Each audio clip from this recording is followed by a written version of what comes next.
इस press conference और big boss के इस नए आलिशान मोहल्ले में मैं आपका प्रेस का हार्दिक स्वागत करता हूं। इस बार मैं अलग हूं, मैं बायस्ड हूं, इसलिए इकलौती जिग्ना के लिए यह प्रेस कॉन्फ्रेंस करवा रहा हूं। पर मैं जानता हूं कि आप बिल्कुल बायस्ड नहीं हैं। आपके मन में कुछ सवाल हैं और आप उनके जवाब जिग्ना से सुनना ही चाहेंगे। तो आप आ गए हैं और जिग्ना भी आ गई है। चलिए प्रेस कॉन्फ्रेंस शुरू करते हैं। मेरे फेवरेट प्रेस के साथियों, the stage is all yours, over to you. Hello Jigna, मैं विजया तिवारी, मैं टाइम्स ऑफ इंडिया से हूँ। मेरा सवाल आपसे ये है कि जब आपके साथ वो हादसा हुआ, उसके बाद आपने इतना कठिन समय देखा, उस समय मुझे ये जानना है कि आपको चुना गया एक इंटरव्यू के लिए बाय द मोस्ट फेमस उस समय के क्रिमिनल ने आपको इंटरव्यू दिया और उन्होंने आपको कहीं ना कहीं फ्रेम किया ये पूरे मामले में। क्या आपने कभी भी पता लगाने की कोशिश की, उनसे मिल के जानकर कांटेक्ट करके कि मैं ही क्यों, मुझे ही क्यों फंसाया गया इस मामले में? क्योंकि आपने वो पूरा जो अंदर जेल में आपके साथ हुआ वो आपने सहन किया था, और जब आप ऐसे किसी दौर से गुजरते हो आप हमेशा उस चीज़ का पता लगाना चाहते हो, सवालों का जवाब ढूंढना चाहते हो। तो क्या आपने कभी भी कांटेक्ट करके पता करने की कोशिश की कि आप ही क्यों, आपका ही नाम क्यों लिया गया? नहीं। और मतलब ये यही हुआ ना कि आप लोग चाहते हो मैं उसको मिलूं, उससे बात करूं और नया कुछ केस बने मेरे अगेंस्ट, ऐसा है?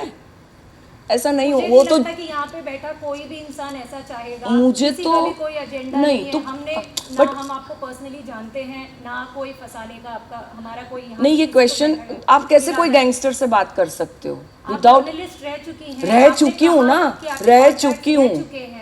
कॉन्टेक्ट मैंने तो नहीं बोला कॉन्टेक्ट रह चुके, कभी बोला? इन द सेंस आप जर्नलिस्ट रह चुकी हैं तो आप लोगों को जानती हैं। कभी आपने सोचा कि मैं पता लगाने की कोशिश करूँ कि मेरे साथ क्यों? ऐसा पॉसिबल ही नहीं है।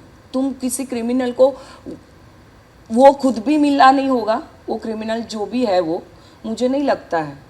और जब एक बार खड्डे में गिर जाते हो ना और दूसरी बार महा मुसीबत से खड़े होके बाहर आ रहे हो ना, तो वापस वो खड्डे में कोई नहीं गिरना चाहता। उससे अच्छा जवाब नहीं चाहिए लाइफ में। वो ठीक है, चलेगा।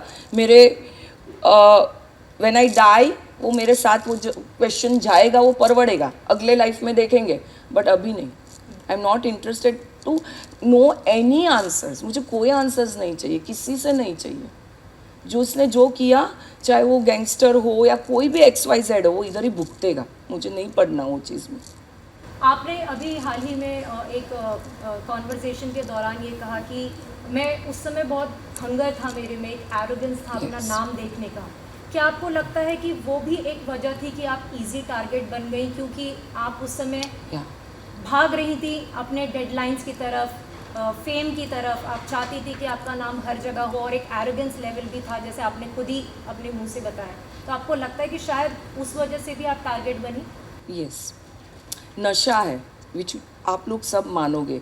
बाईलाइन एक नशा है, और वो नशा ना ड्रग्स और अल्कोहल से बहुत ज़्यादा है, क्योंकि वो ईगो का नशा है। और वो भाग दौड़ में वो ईगो में कहाँ एरोगेंस आ जाती है ना, वो पता नहीं चलता। वो बहुत थिन लाइन है। येस, आई एडमिट दैट कि अपने को हर टाइम विजिबिलिटी चाहिए। स्टोरी नहीं मिली तो ओ गॉड, नहीं मिली तो क्या करेंगे, क्या करेंगे?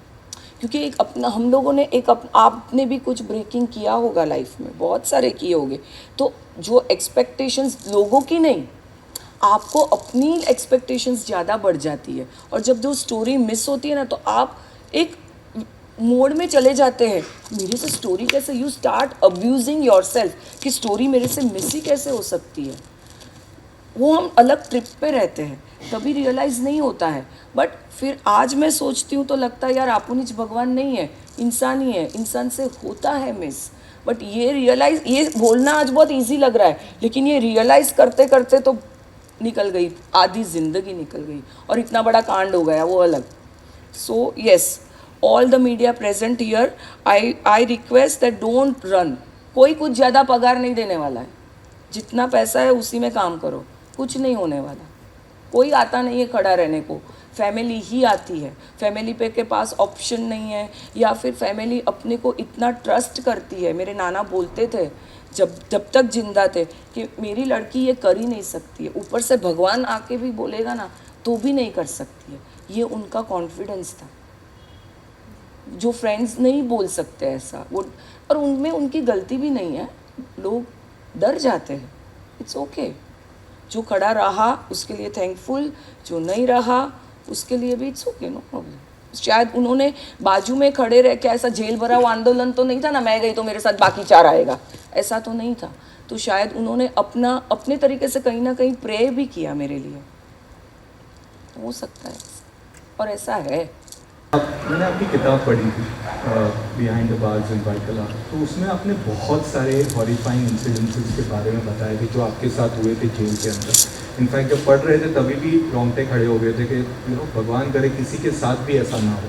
जो टॉर्चर आपके साथ हुआ था, जिस तरह का आपको बुली किया गया था, वो सब जो हुआ था, आई एम श्योर आज यादें धुंधली हो गई होगी, लेकिन वो स्टार्स होंगे, वो कहीं ना कहीं हॉन्ट करते होंगे।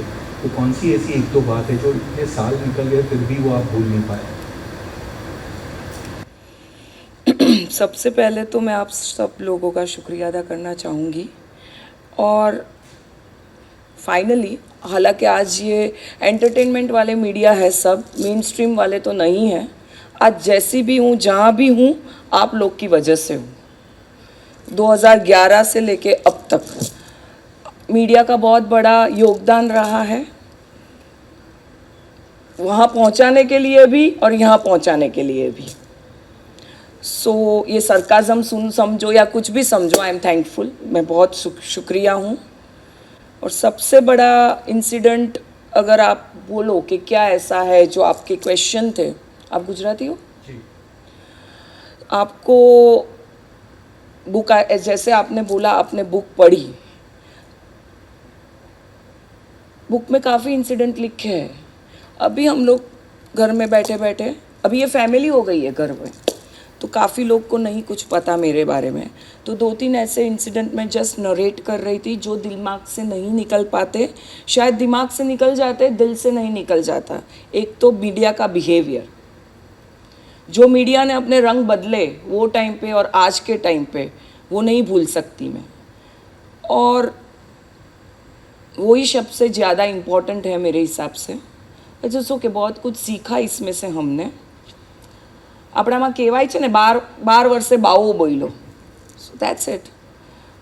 This is a Gujarati proverb what we talk about. Yes, there are many, बहुत सारे ऐसे इंसिडेंट्स हैं। जेल में मेरी सबसे पहली एंट्री जो बुक में आपने पढ़ी होंगी, वो किसी भी लिए, मेल या फीमेल की बात आती ही नहीं है, किसी के लिए, कोई भी इंसान के लिए बहुत ह्यूमिलेटिंग होती है। तो मैं ये तो नहीं बोल सकती हूँ कि सबको जाना चाहिए जेल में और वो एक्सपीरियंस करना चाहिए, बट वो इंसिडेंट बहुत बहुत ही ह्यूमिलेटिंग होता है।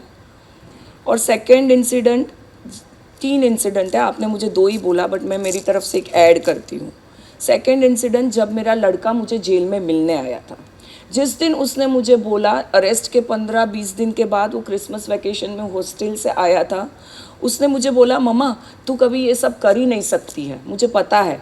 उस दिन से मैंने समझ गया कि मुझे दुनिया को या प्रेस को कोई ज़रूरत नहीं है कुछ भी जस्टिफाई करने की।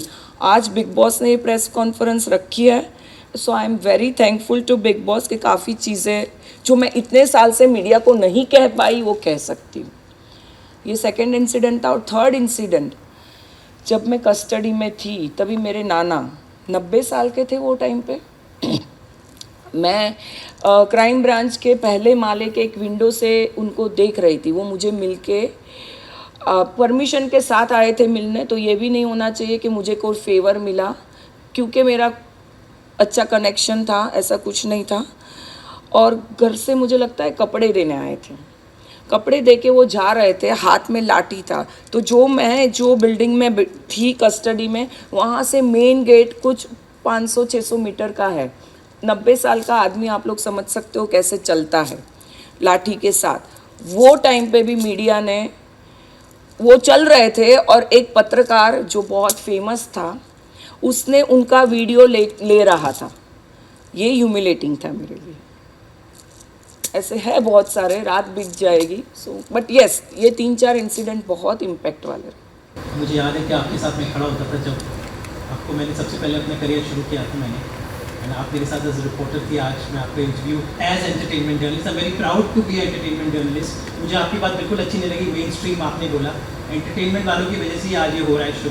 इसीलिए तो मैंने मेन स्ट्रीम बोला कि मेन स्ट्रीम वाले यहाँ पे नहीं है, आपको तो शुक्रिया करना चाहिए। वो भी बोला कि बिग बॉस की वजह से आप लोग इधर हो, ये भी बोला। जी, तो पता नहीं ऐसा एंटरटेनमेंट मेन स्ट्रीम बहुत ज़्यादा as an entertainment journalist I have been listening, but it's my choice, I love entertainment because हमारे देश को आज वो ज़रूरत है। खैर, मेरा सवाल इस बारे में कि आपने शो में एंट्री ली तो आपने कहा कि मैं विक्टिम कार्ड नहीं, मैं वॉरियर कार्ड खेलूँगी, सबसे पहले आपने खेला।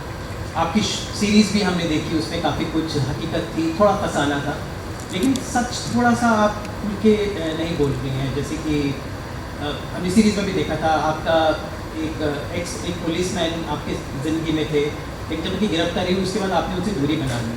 तो क्या वजह थी, उस सच को मैं जानना चाहूँगा, क्योंकि वो पर्सनल लाइफ आपकी थोड़ा बताएं क्या। एक तो बिग बॉस का रूल है, पास्ट को बात नहीं करनी है, भूतकाल में जाना नहीं है। खुद बिग बॉस ने ये रूल बनाया है, वर्तमान में रहिए। जो इंसान वर्तमान में है ही नहीं तो उसको क्यों बीच में लाना, ठीक है, दैट्स इट। जितना मेरा सवाल आपसे ये है, बिग बॉस 17 में पार्टिसिपेट करना क्या ये एक सोची समझी रणनीति या एक अच्छा मूव बोल सकते हैं? बिकॉज हाल ही में जैसा कि अमित ने बोला कि आपकी एक सीरीज़ आई है जो which is based on your life, आपके जो आपने चैलेंजेस फेस किए प्रोफेशनल लाइफ में, उसके बारे में, और एक तरीके से एक किरदार को पाक साफ जो बोलते हैं, वाइट वॉशिंग, वो भी दी गई है इन दैट सेंस। तो एक सिंपैथी भी आपको मिल गई है, आप वापस चर्चा में आ गई है, जनता की सिंपैथी मिल गई है, प्लस अंदर भी जैसे आपने भी मेंशन किया, आप अंदर भी अपने वाक़यात सुनाती हैं लोगों को, तो वहाँ से भी कोई अटैक या नेगेटिव कोई भी पॉइंट्स नहीं बोलेगा, बिकॉज सीरीज़ में आपको इतना अच्छा दिखाया गया। आप अपनी साइड ऑफ द स्टोरी बताई हैं जो कि अगेन पाक साफ होगी, नॉट नेगेटिव एट ऑल। हाँ, तो आपका क्वेश्चन मेरा क्या है? सवाल ये था कि बिग बॉस 17 चुनना आने के लिए सोची समझी रणनीति है, अच्छा मूव है आपके लिए, वर्किंग इन योर फेवर? ये एक तो पहले बिग बॉस को पूछना चाहिए कि उन्होंने मुझे क्यों चुना और मैंने क्यों हाँ बोला। लाइफ में हर एक मोड़ आता है जब कोई डिसीजन हमें लेना पड़ता है, एंड मे बी ये एक ऐसा रियलिटी शो है जो मेरी बुक मैंने लिखी जो 100 लोगों ने पढ़ी होगी, वेब सीरीज़ जितने लिखी वो 10,000, मतलब वेब सीरीज़ 10,000 लोग ने देखी होगी, बट मुझे मालूम है ये 130 करोड़ लोग देखेंगे। उनको सच जानना चाहिए कि जिग्ना वोरा कौन है। अगर आप पे मर्डरर का लेबल लगता है, आप में किसी की आइटम का लेबल लगता है, आप में अंडरवर्ल्ड का लेबल लगता है, तो 24 घंटा आप देख सकते हो कि मैं कौन हूँ। और वेब सीरीज़ की वजह से हूँ या नहीं हूँ वो मैं नहीं जानना चाहती, क्योंकि फ़िलहाल जैसे भूतकाल मेरे को देखना नहीं है, ये इसमें कुछ राजनीति नहीं है, मैं पॉलिटिक्स में भी नहीं जा रही हूँ यहाँ से बाहर निकल के, सो उसकी भी ट्रेनिंग नहीं है। ये मुझे अपने आप को, लोग आज मुझे स्ट्रॉन्ग वुमन बोलते हैं, लोग मुझे आज इंस्पिरेशन बोलते हैं। वेब सीरीज़ में जो कैरेक्टर दिखाया गया और जो एक्ट्रेस ने वो किरदार निभाया, उससे सब लोग को लगता है कि मैं स्ट्रॉन्ग और इंस्पिरेशन के लायक हूँ। तो आज मैं ये प्लेटफॉर्म से ये साबित करना चाहती हूँ कि मैं सच में स्ट्रॉन्ग हूँ और सच में इंस्पिरेशन के काबिल हूँ कि आज आप एक औरत होके मेरे कैरेक्टर से, जो पहले मेरा कैरेक्टर असैसिनेशन हुआ और आज ये ट्रांसफॉर्मेशन है, उससे आप सबको इंस्पायर होना ही चाहिए। जी, मेरा सवाल आपसे ये है कि अपने जर्नलिज्म करियर में आगे बढ़ने के लिए आपको लगता है कि जो फैसले आपने लिए, जो रास्ते आपने चुने, कहीं ना कहीं उसने ही आपके करियर को बर्बाद किया, इस पर आप क्या कहना चाहेंगे? रिग्रेट महसूस होता है कहीं ना कहीं? आज नहीं लग रहा है कि करियर बर्बाद हुआ। आज ये प्लेटफॉर्म पे हूँ तो मुझे नहीं लगता और मैंने ऐसे कुछ डिसीजन लिए ही नहीं थे, तो मुझे नहीं लगता ऐसा कुछ। क्राइम रिपोर्टर और क्राइम की दुनिया, जिसको आपके समय में अंडरवर्ल्ड कहा जाता था, खबरों की लेन देन, सोच से बात करना एक आम बात है। आप ही नहीं, बहुत सारे लोग करते थे इस ज़माने में। तो आपको लगता है, लेकिन जब भी एक कनेक्शन होता है तो एक अनसेड रूल है कि एक लक्ष्मण रेखा है जिसको क्रॉस नहीं करना। आपको लगता है कि जाने अनजाने में क्या आपसे उस लक्ष्मण रेखा का उल्लंघन हुआ जिसका खामियाजा आपको भुगतना पड़ा, या आप ही क्यों? पहले तो मैंने लाइन क्रॉस की कि नहीं, शायद आप लोग अपना प्रिपरेशन ढंग से करके नहीं आए हैं। आप लोग नहीं, जाने अनजाने की भी बात नहीं है। आप लोग को मेरा चार्जशीट, बेल ऑर्डर और जजमेंट पढ़ के आना चाहिए था। बेल ऑर्डर में क्लियरली लिखा गया था कि I have not crossed any limits, तो वो क्वेश्चन का जवाब मैंने आपको दे दिया। सेकंड क्वेश्चन क्या था? सॉरी, कुछ कनेक्टेड था। कि आपको इतने साल बाद लगता है कि आपको किस चीज़ का फिर खमियाजा भुगतना पड़ा और आप ही क्यों? क्योंकि बात तो बहुत सारे लोग करते थे। सही बात है, मैं खुद ये जवाब आप लोग के माध्यम से ढूंढ रही हूँ कि मैं ही क्यों, वाई मी। मुझे खुद को सच में बिलीव मी, मैं कभी झूठ बोलती नहीं हूँ, चाहे कुछ भी हो जाए। आज तक मैं सब इंटरव्यू आप लोग ने मेरे सुने होंगे और ये फैक्ट है, मुझे नहीं पता कि मैं ही क्यों। सच क्या है मुझे जानना भी नहीं है और मुझे पता भी नहीं है, और मैं ऐसे ही रहना चाहती हूँ। मैं नहीं सच जानना, हो गया वो हो गया।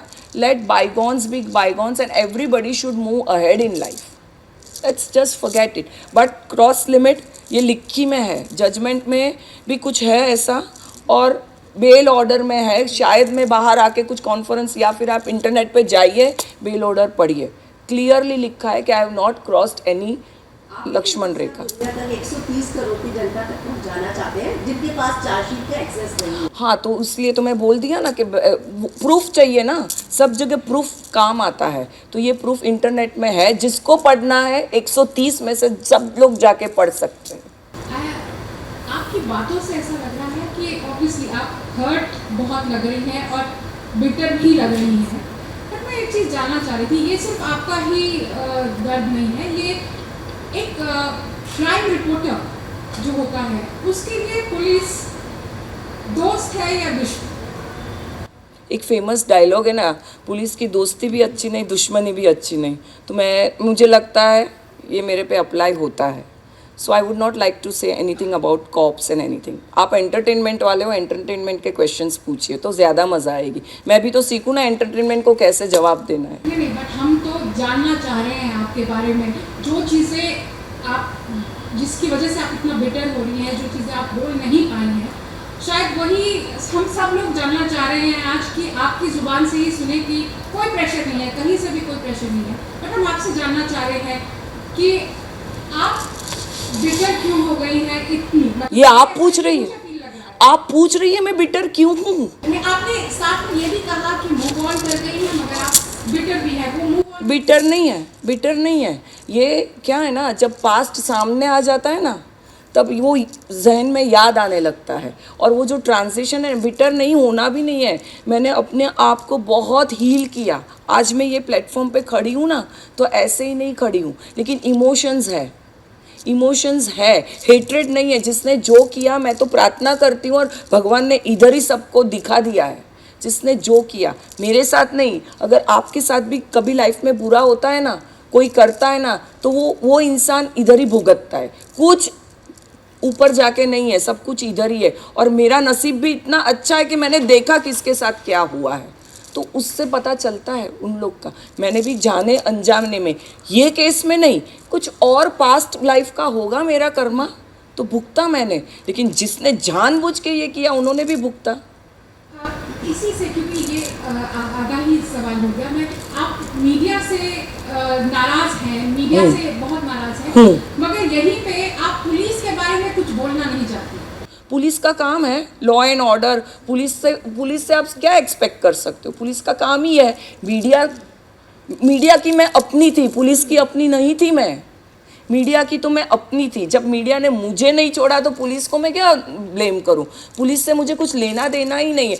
हूँ मैं नाराज़ मीडिया से, मैं आज भी बोल रही हूँ, क्योंकि जिस पे बीतती है ना, भगवान करे किसी आप लोग में से ये नहीं होए, तब रियलाइज़ होगा। मीडिया किसी को, हम लोग फोर्थ एस्टेट है, किसी को गिरा भी सकते हैं, किसी को उठा भी सकते हैं। आज शायद आप लोग मुझे उठाने आए हो, गिराने के बाद। मीडिया इन जनरल बोल रही हूँ, एंटरटेनमेंट नहीं बोल रही हूँ। एंड आई रियली अप्रिशिएट, मैं बहुत मतलब कि चलो लेट ही सही, इन लोगों को, मीडिया को रियलाइजेशन होता है। आई am very very very thankful. मैं बहुत खुश हूँ ये चीज़ देख के कि एक वो दिन था और एक आज है। बट इतना तो रिक्वेस्ट कर ही सकती हूँ, अगर मेरे साथ जो हुआ वो हुआ, किसी और के साथ ऐसा मत होने देना, किसी को जज मत करो। बैक स्टोरी जानना ज़रूरी है। मैं खुद मीडिया में रह चुकी हूँ, मुझे पता है, और मैं इतना प्राउडली आज बोल रही हूँ कि मैं कोर्ट और क्राइम रिपोर्टर थी। विदाउट डॉक्यूमेंट्स मैंने काम नहीं किया, जो डॉक्यूमेंट्स में था मैंने वही स्टोरीज बनाई, और आई एम सो प्राउड। मैंने हाइपोथेटिकल किसी के कैरेक्टर पे, जो मेरे कैरेक्टर पे उछला कि मैं किसी IPS ऑफिसर से क्लोज हूँ। आप बताइए क्लोज का डेफिनेशन क्या होता है? क्या है क्लोज होना? जस्ट बिकॉज मैं सिंगल मदर हूँ, जस्ट बिकॉज वो टाइम पे कुछ ज़्यादा ही अच्छी लग रही थी, आज बिग बॉस ने तैयार होने नहीं दिया है, वो अलग बात है। तो क्या आप किसी को कुछ भी लेबल करोगे? और दुख ये हूँ ना, हर्ट हुई, और दुख ये बात का है कि औरतों ने ही ये इल्ज़ाम लगाया। मर्द की क्या बात करनी, कुछ नहीं। एक editor, ladies editor, women editor और विमेन रिपोर्टर ने ये बोला कि जिग्ना सो के स्टोरी लेती है। मैं सोती हूँ ना, वो मेरा प्रॉब्लम है। तो जो वो लेवल पे पहुंचता है वो सो के पहुंचता है, तो एडिटर भी शायद जो बन गए वो ऐसे ही बने होंगे, हो सकता है ऐसा। जैसे आपने शब्द कहा ना कि आप लोग एंटरटेनमेंट वाले हो, एंटरटेनमेंट के सवाल पूछो, तो हम लोग भी सब्जेक्ट जो होता है उसके हिसाब से कोई बात, तो मैं अभी तो जवाब तो दे ही रही हूँ, मैं जवाब तो वो मेरे हिसाब से जो हो सकता है मैं दे रही हूँ। तो मेरा सवाल ये है कि जैसा आपने कहा कि आप वो जो गॉड था उस टाइम पे आप पुलिस वालों की फेवरेट थी, मैं वैसा वर्ड नहीं बट फेवरेट थी, लेकिन आप अच्छा काम करती थी। आप डॉन की भी फेवरेट थी क्योंकि उन्होंने आपको चुना इंटरव्यू देने के लिए, रीज़न जो भी हो, आप मीडिया के लिए एक आइकॉन थी। लेकिन जैसे जो आपने कहा कि जब आपको बुरा वक्त आया तो कोई भी आपके साथ खड़ा नहीं था, इतने दुखे जो आपके अपने घर के वाकई लोग थे वो खड़े थे। आप उसको इंसानी फितरत मानती हैं या कहीं ना कहीं आप खुद भी कामयाबी और शोहरत पाने के चक्कर में इंसान कमाना भूल गई? कुछ गलतियाँ आपसे हुई जो आप दोहराना नहीं चाहेंगी? मैं किसी पे विश्वास करना दोहराना नहीं चाहूँगी। सबसे बड़ी गलती यही थी कि मैं इजीली ट्रस्ट करती हूँ सब पे। मैं बहुत चाहती हूँ अपना नेचर ये चेंज करने को, लेकिन नहीं कर पाती हूँ। और क्लोज अगेन, फेवरेट, मैंने तो कहीं पे डंके पे नहीं बोला कि मैं कोई भी पुलिस ऑफिसर की फेवरेट नहीं थी। मेरे सोर्सेज कोई पुलिस ऑफिसर नहीं थे, मेरे सोर्सेज एक आम इंसान हुआ करता था, जो चाय वाला था, जो लिफ्ट मैन था, जो क्लर्क था। कोई ऑफिसर मेरा नहीं था फेवरेट, क्योंकि ये हवा बनाई गई, किसने बनाई मुझे नहीं मालूम है, वो लेबल लग गया। मैं वही बोल रही हूँ, जस्ट यहाँ पे काफ़ी लेडीज़ है और वो सिंगल मदर भी हो सकती है, सिंगल विमन भी हो सकती है। तो क्या single women, single mother easy target है as far as characterization is concern? क्यों कैरेक्टर असैसिनेशन होता है, क्यों?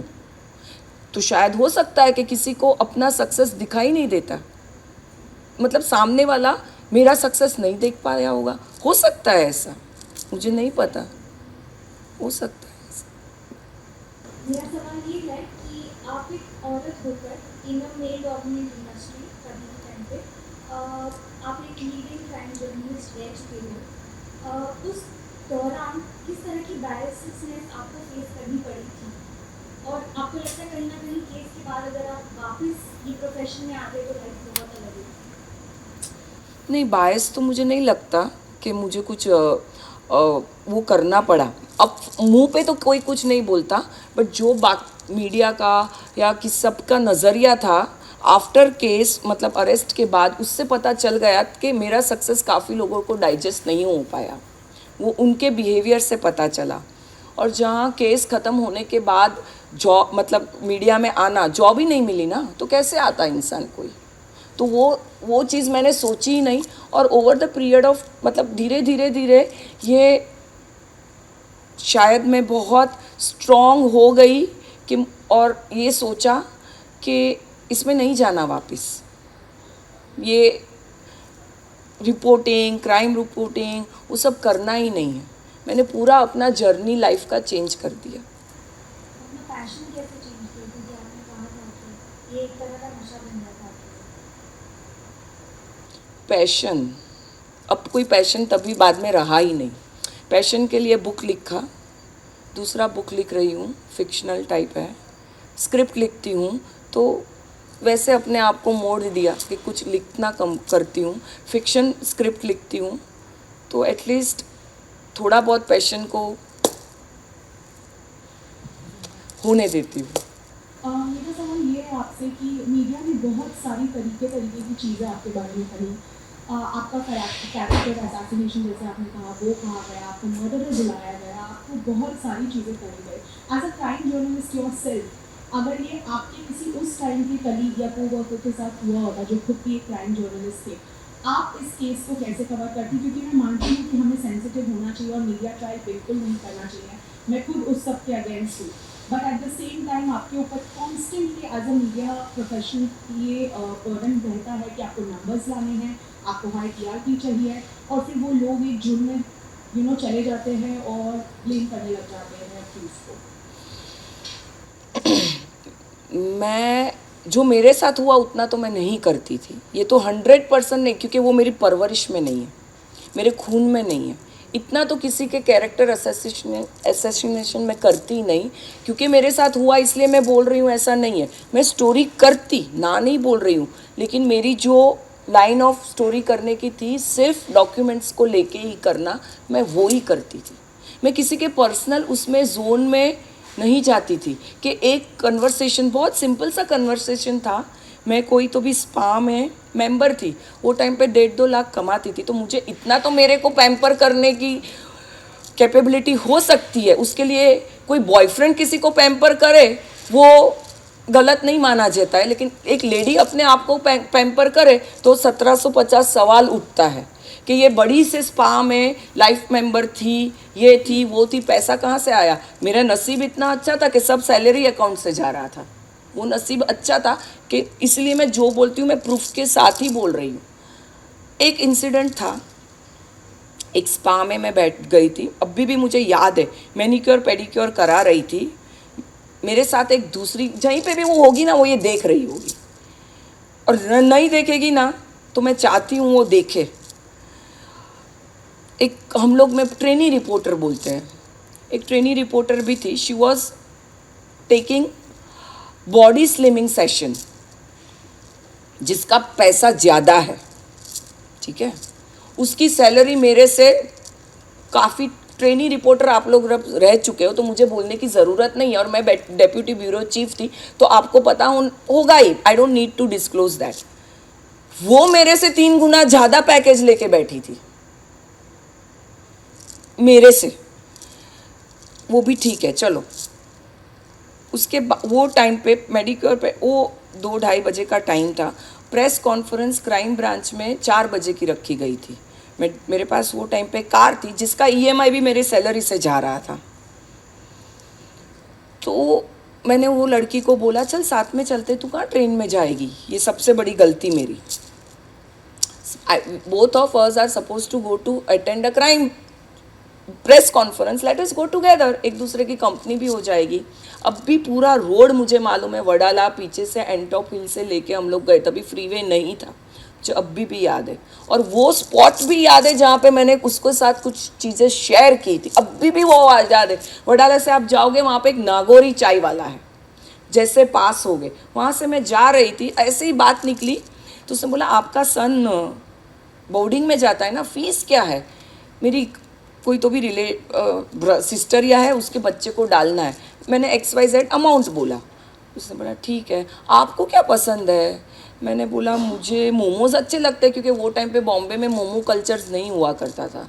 तो बोला क्यों मोमोज़ पसंद है? बोला मैं सिक्किम गई थी ना घूमने, तो मोमोज़ ही खाते थे हम लोग, नॉनवेज तो खाते नहीं गुजराती लोग। अच्छा, और 2-3 और कुछ ऐसी पर्सनल बातें हुई, बॉयफ्रेंड के बारे में शायद हुई कि नहीं, आई डोंट नो, बट ये 2 मुझे प्रिसाइसली याद है। हम लोग प्रेस कॉन्फ्रेंस पहुंच गए, वो सब हो गया रूटीन। जब मैं अरेस्ट हुई तो उसने ये कन्वर्सेशन छापा कि जिग्ना का लड़का XYZ बोर्डिंग स्कूल में है पंचगिनी में, और उसकी फ़ीस इतनी है, और जिग्ना लव्स मोमो। क्या था ये? Why it was necessary? तो ये ट्रस्ट ना, अभी मैं किसी को कुछ शेयर भी नहीं कर सकती हूँ कि मुझे क्या पसंद है और क्या नहीं पसंद है। तो ये मेरा ट्रांजिशन रहा है and I am happy with it. इसमें कुछ स्टोरी नहीं थी एज सच देखना जाए तो। एक अमाउंट आपने लिख दिया कि जिग्ना की फ़ीस इधर से इतनी, लड़के की फ़ीस ऐसी है, तो लोगों को लगा अरे इतनी महंगी फ़ीस है, मतलब अंडरवर्ल्ड स्पॉन्सर कर रहा है। ऐसा नहीं होता है, कोई किसी को कुछ नहीं करता है। बट ये फिर अजम्पशन लगाया गया। स्पा में जितना बहुत बड़े स्पा में मेंबर, अरे भाई मैं तो हूँ, मेरी सैलरी है 1.5-2 लाख, तू तो 25,000 कमा के तू 35,000 का पैकेज लेके बैठी है, उसका क्या? But when you are on the other side of law you can not defend yourself because you don't have rights, I think so, to defend yourself, and you don't have your say. आप नहीं, कहाँ किसको बोलोगे आप, कितने लोग को बोलोगे आप? सो ये भी हुआ है। जस्ट एक एडिशन, ये जो आपने इंसिडेंट बताया ये तो अनएथिकल फॉर्म ऑफ जर्नलिज्म हो गया, क्योंकि जो आपकी निजी बातें थी उन्होंने कभी भी नहीं कहा था कि मैं आपका इंटरव्यू ले रही हूँ या रिकॉर्ड हो गया। Right. उन्होंने जो किया वो बहुत अनएथिकल था। बट आप, मेरा यही सवाल था, अगर आप ये उल्टा हो जाता केस तो आप नहीं करती, मैं नहीं करती थी 100, नॉट बिकॉज मेरे साथ हुआ और मुझे सेल्फ रियलाइजेशन है।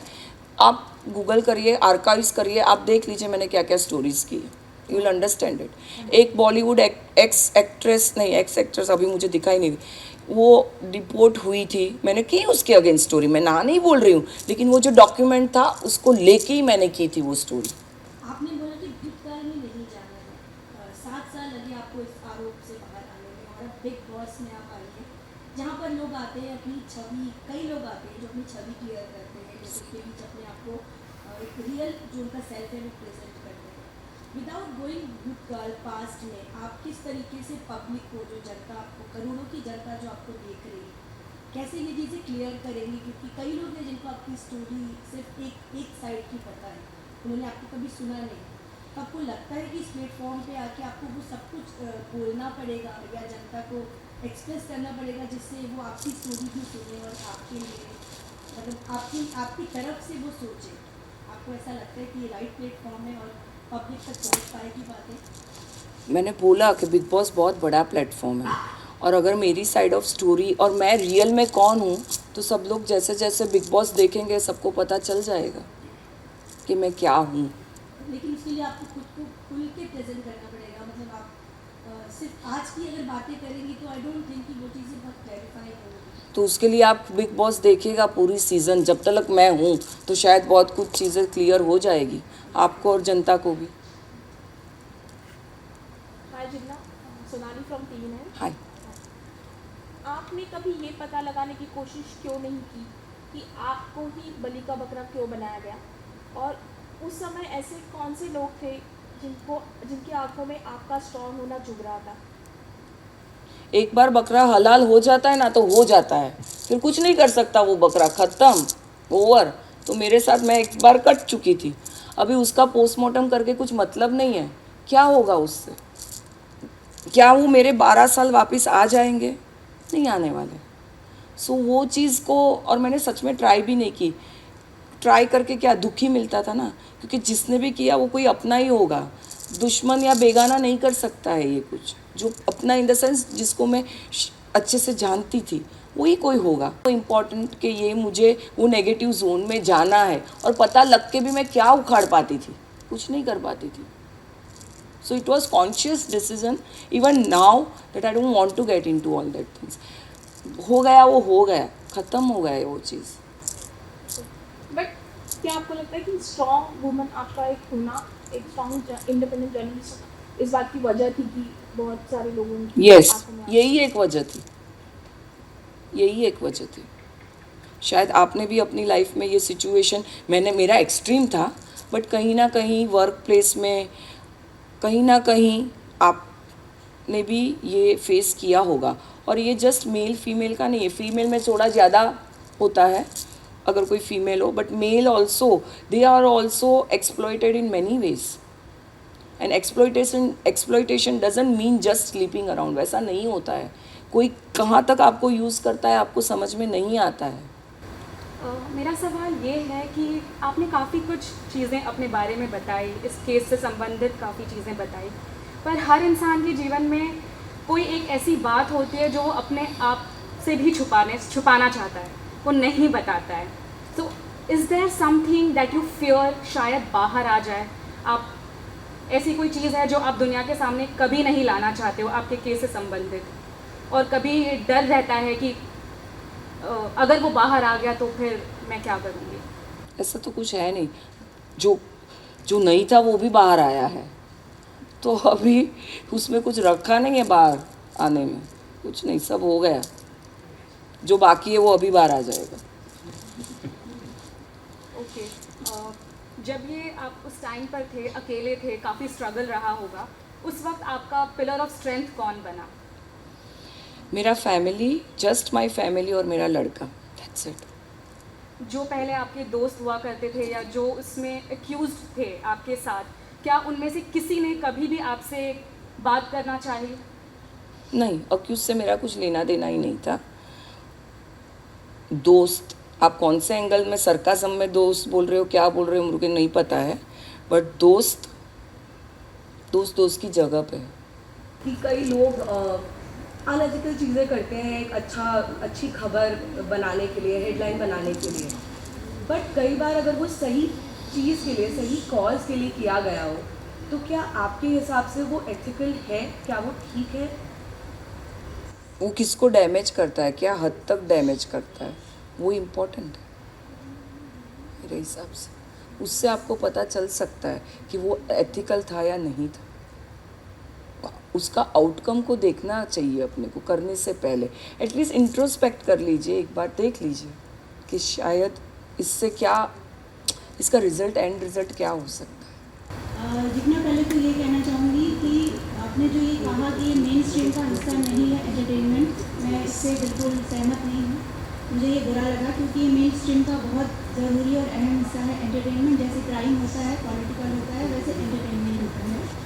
और दूसरा, आपने ये कहा कि आप एंटरटेनमेंट की बात करिए, आप इस पर बात मत करिए। तो हमें बुलाया ही इसीलिए गया है कि हम आपका मत सबके सामने बता सकें, 130 करोड़ जनता को बता सकें। और मेरा सवाल आपसे ये है कि आप कह रही हैं कि आप इन चीज़ों को याद नहीं करना चाहती, एक बुरा हादसा आपके साथ हुआ, लेकिन सबसे बड़ी जो अदालत है उसने ही आपको बरी कर दिया। तो नकारात्मक ना सोचते हुए आज आप इस मंच पर हैं, जो बुरा हुआ सो हुआ, पर क्या आपको नहीं लगता कि आप खुद नहीं निकलना चाहती इससे? आप खुद नाराज़ हैं, हर्ट हैं। पहले आप अगर मूव ऑन नहीं होंगी तो लोग कैसे होंगे? आपने कहा मैं इस पर बात नहीं करना चाहती, और अब जब से आपने एंट्री की है बिग बॉस में, आप सिर्फ इसी मुद्दे पर बात कर रही हैं। आपको नहीं लगता कि आपको भी मूव ऑन होने की ज़रूरत है? क्योंकि आप बरी हो चुकी हैं, जो हो चुका है वो हो चुका है। सो इस पर आप क्या कहना चाहिए? सबसे पहले तो आपको ये मेरा सिर्फ बोलना बुरा लग गया कि मैंने ये बोला कि आप एंटरटेनमेंट मेन स्ट्रीम नहीं है। इतनी बात आपको बुरी लग गई तो मुझे तो कितना बुरा लगना चाहिए। जो मेरे साथ हुआ, जो मेरे साथ हुआ, नहीं आपको बुरा लगा, I appreciate that, it's okay, I am acknowledging that. हर एक को बुरा लगा, एक्सप्रेस करने का हक है। तो जो इतनी बात आपको बुरा लगी तो मेरे साथ तो क्या क्या हो गया, तो मुझे बुरा लग नहीं सकता है? एक वो जवाब लग सकता है। और मूव ऑन मतलब कैसे मूव ऑन हुए, आप मुझे समझा दो। चलो मूव ऑन कैसा होना चाहिए? वो तो मैं एकदम थैंकफुल हूँ जुडिशरी से कि जुडिशरी नहीं होती तो आज तो हो जाता था मेरा। उसी क्राइम के एक हिस्से से एक कोर्ट ने आपको सही बात है, बरी कर दिया है। सही बात है। जो झेला जनता ने देखा, आपके सीरीज को अवार्ड भी मिल चुका है, बेस्ट एक्ट्रेस का अवार्ड ले चुकी हैं। सही बात बातें हैं, बट पॉजिटिव अगर आप नहीं रहेंगे खुद, तो दूसरों में कैसे ये आप पहुंचा पाएंगे या आप मैसेज दे पाएंगे? पॉजिटिव नहीं होती तो यहाँ तक पहुँचती नहीं। और जहाँ तक रहा कि क्या अंदर चल रहा है, अंदर एक फैमिली है जो फर्स्ट टाइम मिल रहे हैं, जो अपने लाइफ जर्नी शेयर करते हैं कि आपके साथ क्या, सब लोग मुझे नहीं पहचानते 16 के 16, तो वो कुछ पूछते हैं तो उसमें उसका मतलब ये नहीं है कि मैं मूव ऑन नहीं हुई हूँ। इमोशंस होते हैं। बिग बॉस क्या है? बिग बॉस एक इमोशंस है, बिग बॉस एक रिलेशनशिप्स है। तो यहाँ पे जब हमें 105 दिन रहना हो साथ में, कौन कितना रहेगा मुझे नहीं मालूम है, किसी का ऐसा अनप्रेडिक्टेबल गेम है ये। कोई आपसे आके पूछता है ना अपनी जर्नी और आप बताते हो, तो उसका मतलब ये नहीं है कि I am stuck there, I am not stuck there. और ये भी मुझे आप किसी को सर्टिफिकेट नहीं देना है कि मैं मूव ऑन हो चुकी हूँ या वहीं की वहीं हूँ। सो पॉजिटिव, अगर पॉजिटिव नहीं होती ना मैडम तो यहाँ तक पहुँचती नहीं। कोई भी इंसान मेरे जितना झेला है ना, 1% या 10% भी झेल के, नहीं कुछ करके झेल के दिखाए और खड़ा रहे ना, समाज को फेस करे ना, यही साइन है पॉजिटिविटी की। नेगेटिव होती ना तो सुसाइड कर लेती थी कब से। तो पॉजिटिव नेगेटिव का इसमें है ही नहीं। इधर खड़ी हूँ 12 साल के बाद, वही एक मेरी पॉजिटिविटी है। बहुत अच्छी बात है जीना, मैं वही कहना चाह रही हूँ कि तो मूव ऑन। वो आपको ऐसा लगता है मैं रिपीट कर रही हूँ, आप लोग आए हैं वही मुद्दा लेके, तो आपको बोलूँ नहीं और चुप बैठ जाऊँ मैं? नहीं, नो कमेंट्स। अब तक के एक भी क्वेश्चन में नो कमेंट्स नहीं बोला है मैंने। यू शुड अप्रिशिएट दिस कि मैं जितना बोलना चाहती हूँ मैं बोल रही हूँ, बट अगर कोई चीज़ बुलवाने का ठान के कोई आता है, और इतना तो दिमाग मेरे में अभी आ गया कि मुझे अपने शब्द तोल मोल के बोलने थे। 2011 में नहीं थी ऐसी, बट लाइफ में सब कुछ इंसिडेंट हम लोग सीखते हैं। मैं मेरे इम्प्रेशन या मेरी वजह से घर वासियों की इम्प्रेशन, बिग बॉस के इम्प्रेशन स्टेक पे नहीं ला सकती। हम लोग अंदर 24 घंटे रह के देखिए आप क्या बात करोगे। मैं भी किसी को पूछती हूँ कि भाई तू कौन है? नहीं पता मुझे कौन कहाँ से आया है। तो बात क्या करोगे आप? कुछ ना कुछ तो शेयर करना है ना। क्या करोगे आप बात? या आप मुझे टिप दे के जाओ ये बात करना, तो मैं वो बात करूँगी। आज कितना एपिसोड आया है, क्या आया है बाहर, मुझे जानना भी नहीं है। आज हम लोग मेरी वर्तमान की बातें कर रहे थे कि अब मैं क्या करती हूँ, अब मैं क्या हूँ, कौन हूँ, हम लोग आज वो भी बात कर रहे थे। तो ऐसा नहीं है कि भूतकाल की ही बात करते हैं और वहाँ से मूव ऑन नहीं हुए, ऐसा नहीं है। ये रॉन्ग इंटरप्रिटेशन मुझे लगता है आपका है।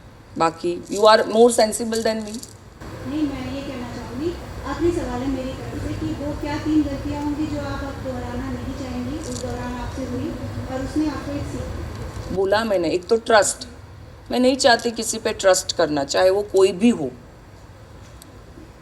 और एरोगेंस, अभी मैं ज़मीन पे आ गई हूँ, तारे ज़मीन पे आ गए, सो एरोगेंस। और दूसरा बस ये 2 ही है शायद, मुझे नहीं, तीसरा फ़िलहाल याद नहीं आ रहा है। आपकी कंडीशन थी कि जहाँ पर आप मीडिया से बात नहीं कर सकती थी, और आपने कहा था कि आपने जो अपनी मानसिक शांति है वो उस दौरान हुई, लेकिन उस बीच में आपने किताब लिखी, सीरीज़ आई बिग बॉस में, आपने कहा कि आप बहुत सारे सवालों के जवाब वहाँ पर देंगे जो शायद आने वाले दिनों में देखने को मिलेगा। लेकिन ये बात भी सच है कि कहीं ना कहीं की घटना आपका पीछा नहीं छोड़ेगी, क्योंकि लाइफ की सबसे बड़ी घटना तो यही है। सही बात है। लेकिन क्या अब ऐसा भी एक तरीके से नज़र आ रहा है कि आप खुद अब इस घटना को भुला रही हैं? मेरा पहला सवाल है घटना को भुला रही है, मतलब अब बार बार इस घटना के बारे में बात कर रही है, तो क्या इस घटना को आप अब भुला रही हैं अपने लिए? मतलब मैं समझ नहीं पा रही हूँ। आप उसका फायदा उठा रही हैं आसान। अच्छा, फ़ायदा उठा रही है। मैंने आई थिंक अभी बोला, आइदर मैं चुप होके बैठी रहूँ घर में, कुछ नहीं करूँ। एक पॉइंट आता है, जैसे बोला फ़ायदा उठाना कुछ नहीं, मैंने ज़िंदगी में किसी का फ़ायदा नहीं उठाया है।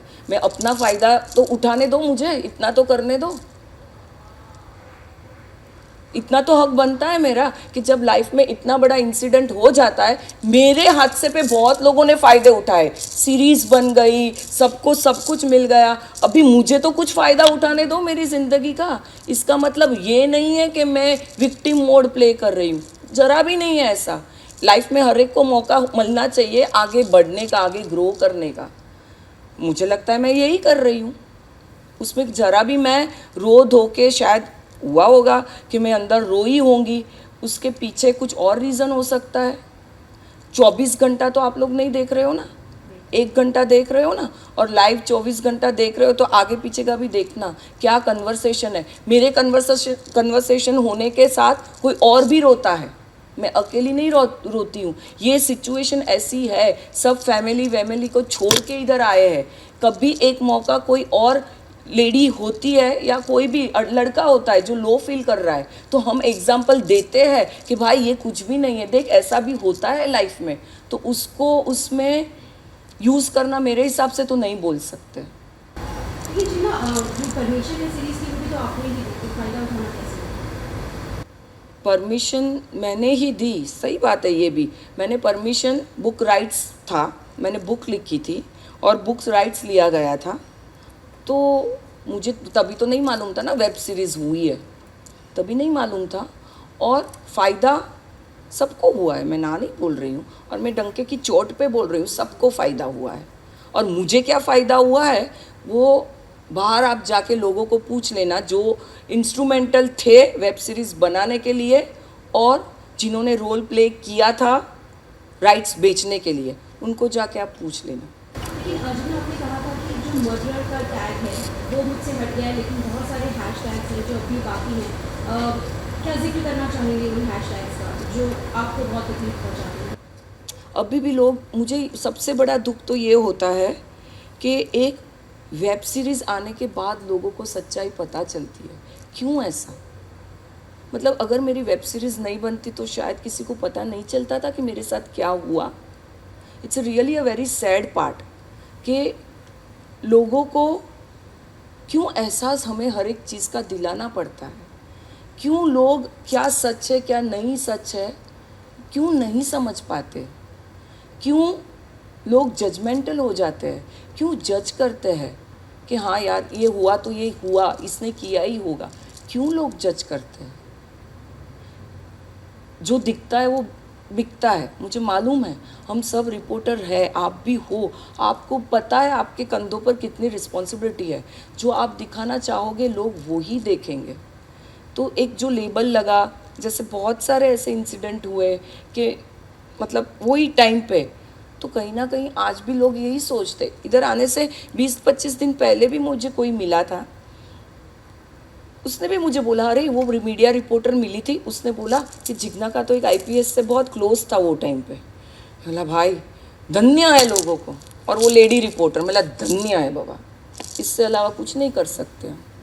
आज भी लोग वही पकड़ के बैठते हैं, पता नहीं क्या। मतलब I am really surprised to this that इतना होने के बावजूद सच्चाई बाहर, जैसे आपने बोला कोर्ट ने बली करने के बावजूद हाई कोर्ट ने भी कर दिया बाबा, कुछ नहीं है अभी पेंडिंग, तो भी लोग को यही अटक गए, सुई वहीं पे अटक गई है, दिल नहीं अटका है, सुई अटक गई है कि जिग्ना का कोई सी के साथ क्लोज था। अरे भाई था तो था, उसमें तुमको क्यों मिर्ची लग रही है? नहीं लगनी चाहिए। शायद वो मिर्ची लग रही कि उसका उसके साथ क्लोज नहीं था और जिग्ना का कैसे था, हो सकता है ये भी, बट ये सच में इट स्टिल हर्ट्स। जैसे आप बोल रहे हो मूव ऑन नहीं कर पा रही हूँ, कैसे कोई इंसान मूव ऑन करेगा जब लोग नहीं करने दे रहे? कितना कोई कहाँ तक इग्नोर करेगा? ये बात आज भी हर्ट होती है। 20-25 दिन पहले की यह इंसिडेंट है, I was shocked, what is this going on? अभी भी बट हो रहा है, अभी भी क्या करें। शायद अभी बिग बॉस के ज़रिए, बिग बॉस के प्लेटफॉर्म के ज़रिए शायद ये अभी क्लियर हो जाए, ये मैं सिर्फ होप कर सकती हूँ और कुछ नहीं कर सकती। सवाल आपसे ये है जितना कि आपके कुछ एक्स कलीग्स का ये मानना है कि आप अपने हाई प्रोफाइल कॉन्टैक्ट्स को काफ़ी बोस्ट करते थे, काफ़ी शो ऑफ करते थे अपने हाई प्रोफाइल कॉन्टैक्ट्स के बारे में, और यही चीज़ है जो आपको ले हुई है, यही चीज़ है जो आपके अगेंस्ट यूज़ हुई है। आपका क्या मानना है?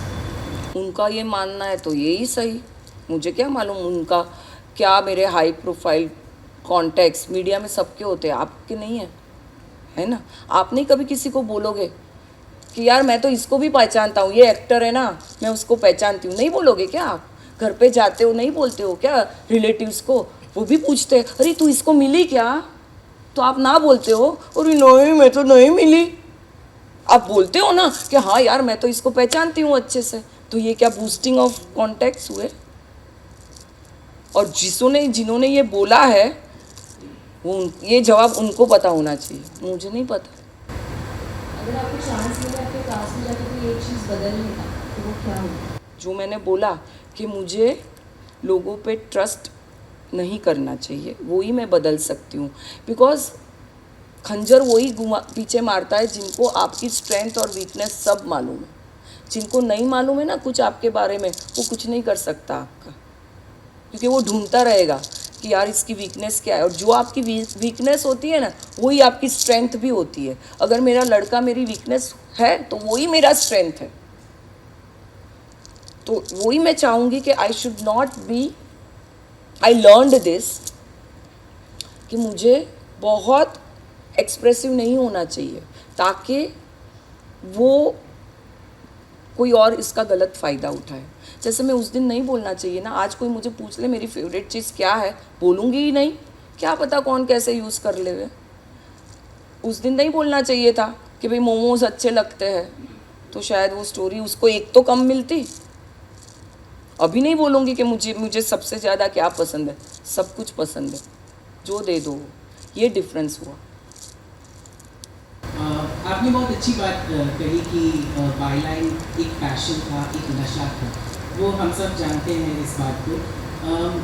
क्या आपके हिसाब से आपका ये पैशन और आपकी उस वक्त की राइवलरी आपकी बर्बादी का कारण बना, और क्या अब इस चीज़ से लोगों को सबक लेनी चाहिए कि हाँ, काम को अपना पैशन नहीं बनाना चाहिए और इतने अच्छे से काम को नहीं लेकर चलना चाहिए दिल से कि हाँ, कभी कल को चल के कुछ भी बुरा हो सकता है? एक तो मुझे नहीं लगता वो पैशन ने मेरी बर्बादी का रास्ता हुआ होगा, मुझे नहीं लगता, क्योंकि मुझे लगता ही नहीं कि मैंने कुछ लाइन क्रॉस की थी। मैं सोचती रहती हूँ यार मेरे से क्या गलती हो गई, ऐसी तो क्या गलती हो गई मेरे से, लेकिन वो जवाब नहीं मिल पा रहा है। और आजकल के बच्चे लोग, आजकल के, that doesn't mean I am too old, उसका मतलब ये नहीं है, बट आजकल की जो जनरेशन है, आजकल के जो रिपोर्टिंग है, दे आर वेरी स्मार्ट, उनको पता है उनको क्या करना है, जो मैं नहीं थी। मैं बहुत इन्वॉल्व हो जाती थी, मैं बहुत लोगों को मदद करती थी, जैसे स्कूप में दिखाया है, जैसे मेरे बुक में लिखा है। बॉम्ब ब्लास्ट हुए इतने, मैंने कवर किया, मैंने अपना खून तक डोनेट किया है। फर्स्ट बॉम्ब मैंने जो कवर किया जुलाई ट्रेन ब्लास्ट था, मेरे को ज्वाइन हुए 2-3 महीना हुआ था प्रोफेशन में, तो मैं ट्रेनी रिपोर्टर थी। मुझे सायन की हॉस्पिटल में खड़ा रखा गया था, जाओ स्टोरी के लेके आओ, कुछ पता ही नहीं था, सायन हॉस्पिटल भी नहीं देखी थी। तब अनाउंसमेंट हुआ A- ब्लड चाहिए, तो मैंने डोनेट भी किया। शायद वही डोनेट करते करते कहीं ना कहीं उनकी दुआ भी लगी होगी, पता नहीं है मुझे, but and I don't feel कि मुझे अभी भी दुख कुछ और चीज़ का है, जैसे अपने लोग नहीं साथ खड़े रहे। सबसे ज़्यादा तो दुख यही है, पुलिस का कुछ दुख नहीं है। उन्होंने जो किया, जो उनको करना चाहिए था, जो उनका रोल है करने का, जो उनका प्रोफेशन है, बट अपने लोग ने नहीं साथ दिया। ये गम है और है, मुझे कोई शर्म भी नहीं है। और उसमें आपको लगता है मैं मूव ऑन नहीं हुई, तो ये टॉपिक में नहीं हुई हूँ, कुछ भी हो जाए, बट माफ़ कर दिया, सबको कर दिया। सब आज वही एक्सप्लेनेशन देने आते, अरे यार वो टाइम पे एडिटर का प्रेशर था, मुझे देना ही पड़ा, मुझे यही करना ही पड़ा, I am so sorry. It's okay, मैं समझ सकती हूँ, हो सकता है ऐसा, बट मैं बहुत छोटी हूँ टू एडवाइज़ एनीवन। क्या सबको पता है सबका क्या, सबके लिए, खुद के लिए क्या अच्छा है और क्या बुरा है, इतने तो सब मैच्योर हो ही गए। अगर नहीं हुए तो मेरा इंसिडेंट लेके समझ लेना कि क्या करना और क्या नहीं करना।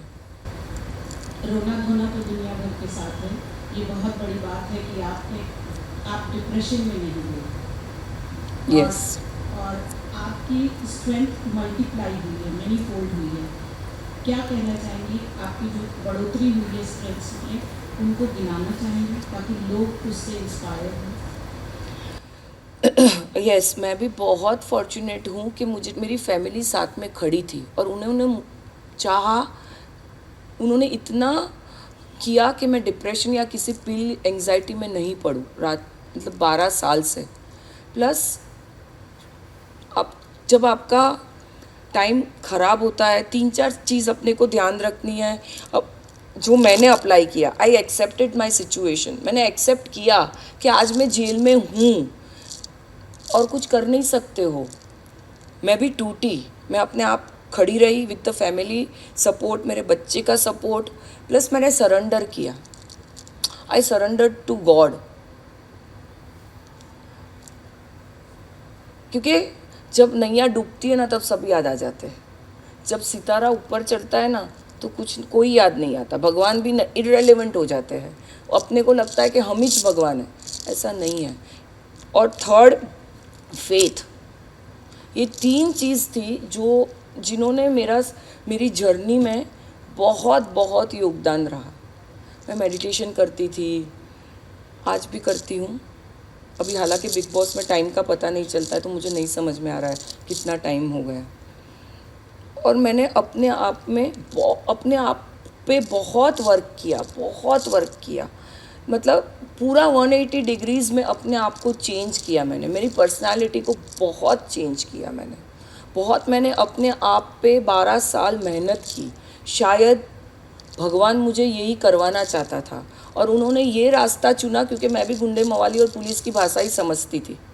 उनको पता था इसको, ये लड़की को यही भाषा समझ में आने वाली है, तो शायद उन्होंने यही रास्ता चुना मुझे समझाने के लिए, मेरी अकल ठिकाने लाने के लिए। हो सकता है। आपने कहा कि आप आगे कुछ लिख रही हैं, बताना चाहेंगे क्या लिख रही हैं थोड़ा सा? वो फिक्शन है, it's about fiction, true characters, nothing to do with crime और एनीथिंग, फिक्शन स्टोरी है। एंटरटेनमेंट का ही मीडिया चुना ना आपने अपने आप को क्लैरिफाई करने के लिए आपको? वो लोग ने तो बैंड कर दिया ना मैडम, तो इधर ही तो आना पड़ा, क्या करेंगे। चलते चलते आखिरी सवाल, क्या आप ये मानती हैं कि आपके जेल जाने का कारण पुलिस का से भी बहुत महत्वपूर्ण है? मेरे क्या को कहना चाहिए, बिकॉज पुलिस से इज वेरी इम्पोर्टेंट। अगर जज ने बाइज्जत बली किया है तो शायद पुलिस, मुझे नहीं पता पुलिस के बारे में। सच में मेरा अब तक 12 साल का सेम मेंटेन है कि मैं पुलिस के बारे में कुछ नहीं बोलना चाहती, अंदर भी नहीं और बाहर भी नहीं, मुझे नहीं बोलना वो सब चीज़। मैं आपसे ये जानना चाहूँगी, जब ये इंसिडेंट हुआ था सबसे ज़्यादा प्रेशर क्या था? आपकी उम्र जो हुई वो, जो आपका बेटा बर्दाश्त कर रहा है उस टाइम पे वो, एंड उसके बाद एक टाइम था जब आपकी क्राइम न्यूज़ जो थी वो हेडलाइन हुआ करती थी और आप इस घर में हो, तो क्या यहाँ से कुछ हेडलाइंस होंगी क्या? उसके लिए देखते रहिए रात को 9 बजे कलर्स पे बिग बॉस। और प्रेशर था, समाज का प्रेशर था, बहुत था कि समाज कैसे मुझे एक्सेप्ट करेगा, बहुत प्रेशर था, आज भी है, हर कोई को रहता है। आज ये है कि बिग बॉस में आई हूँ तो वो अलग प्रेशर है, बट ये जो सोसाइटी का प्रेशर है ना बहुत था। लड़के का तो प्रेशर नहीं था क्योंकि लड़का आके बोल के गया था, तो कहाँ 80% मुझे था, एंड वो बहुत अच्छा इंसान बना है। ये मैं भगवान को इतना थैंक है मुझे कि इतना, कहीं ना कहीं मुझे ये चीज़ का गिल्ट है कि मैं उसको वो बचपन नहीं दे पाई जो जिसका वो हकदार था। वो बहुत मैच्योर हो गया, आज उसी की वजह से यहाँ हूँ कि बिग बॉस क्यों, ये जनरेशन सोशल मीडिया इन्फ्लुएंसर वाली है और वो चाहता था कि मुझे बिग बॉस जाना चाहिए। जर्नी कब तक रहेगी, कहाँ तक रहेगी, वो मुझे नहीं पता है।